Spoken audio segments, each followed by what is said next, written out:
bachkanalikni, haromlikni targ'ib qilayotgan vaynerlarga emas, xalqimga yuzlanaman, xalqimdan so'rayman, nima uchun sizni o'sishingizni, ilm olishingizni, zo'r bo'lishingizni xohlaydigan insonlarga emas, qayerdagidir haromni, iflos, valatizino, haromni targ'ib qiladiganlarga obuna bo'lasizlar, ularni ko'rasizlar, ularni qo'llab-quvvatlaysizlar.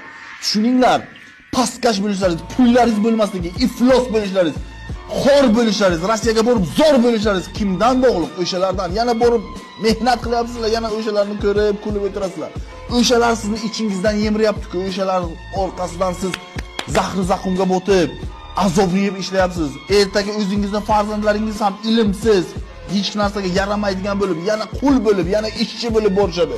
Men gapirsam, men kibr qilyapman, meni pulim ko'p, o'sha uchun gapiryapman. Lekin ular gapirsa, ular sizni vaqtingizni o'g'irlasa, ular sizga yo'qadigan narsani qilishsa, lekin sizni aldashsa, ular yaxshi. Men haqni aytsam, men yomon.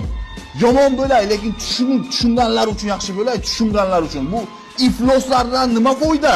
Onasini emsin kesin, pulini bersam pamperslarni reklama qiladi. Ayollarning tagligini reklama qilib yuribdi. Shunaqa insonlarni hurmat qilishga arziydimi? Men unaqa insonlarga tuf deyman. Onasini emsin, dunyo qo'lida bo'sh tashasin onasini emsin. Bitta jonim bor. Rasvo haromlarni qo'llab-quvvatlaydigan xalqni bu-ku. Bunaqa xalqni nima deyish kerak? Bunaqa insonlarni nima deyish kerak? Sizlarni ko'zlaringizni ochishlaringiz uchun shuncha narsa biladi. Uni telefon qiladi. Bunaqa gapirma, unaqa gapirma. Seni qamaymiz. To'xtamayman deyapman. Kim uchun? Shu xalq uchunmi? O'zini anglamaydigan xalq uchun to'xtamaymanmi?